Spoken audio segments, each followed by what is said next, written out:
This is the Farnsworth house, designed by Mies van der Rohe in 1945 as a weekend retreat for Dr. Edith Farnsworth. It stands in a rural setting almost 90 kilometers outside of Chicago and was completed in 1951. For students of architecture, the Farnsworth house is often seen as the apex of high modernism. Mies described the structure as a house of glass and steel set amidst the luxuriance of nature-like crystals.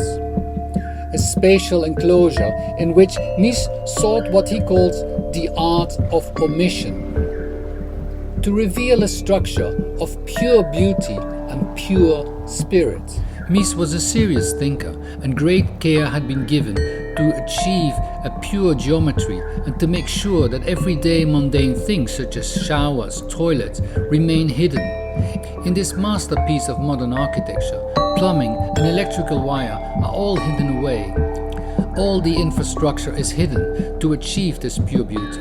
Even the vent shafts on the roof are set back in such a way to read the roof as a straight, pure line. The creation of this abstracted space is done similarly to Philip Johnson's glass house, through the use of steel and large panes of glass, allowing the interior space to absorb into its wooded surroundings.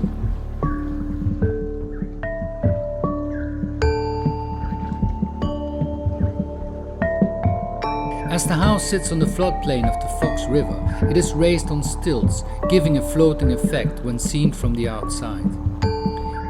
Mies coined the term universal space, a single flexible space which can be adapted to various usage. The Farnsworth house is a small version of this idea. The core of the building contains all utilities, including the kitchen and bathroom. The core thus creates leftover spaces that project off this core, rather than enclosed programmatically defined rooms. The idea behind the universal space is its flexibility. It is also what made the space somehow fail: lack of privacy and too much openness. A problem Philip Johnson had as well in his house when he was confronted with the deep darkness at his first night in his glass house. Dr. Farnsworth had met Mies at a dinner party in 1935 and was charmed with his personality and his ideas of modern architecture. There are unclaimed rumors about an affair, but towards the end of construction in 1951, Farnsworth sued Mies, who acted not only as the architect but also as the contractor, for significant budget overruns. And she also claimed that the house was unlivable. Despite real problems of bad ventilation and insufficient heating, Mies won the case.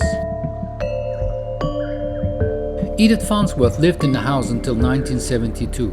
Initially, there was no storage for her clothes, and an associate at Mies's office helped to design and build her a wardrobe. Legend had it that Edith turned away the Miesian furniture when it was delivered as part of the construction. As can be seen in the pictures while living in the house, Dr. Farnsworth created her own style in her house. She clearly turned the interior into her own, with modern Scandinavian, Italian and antique furniture.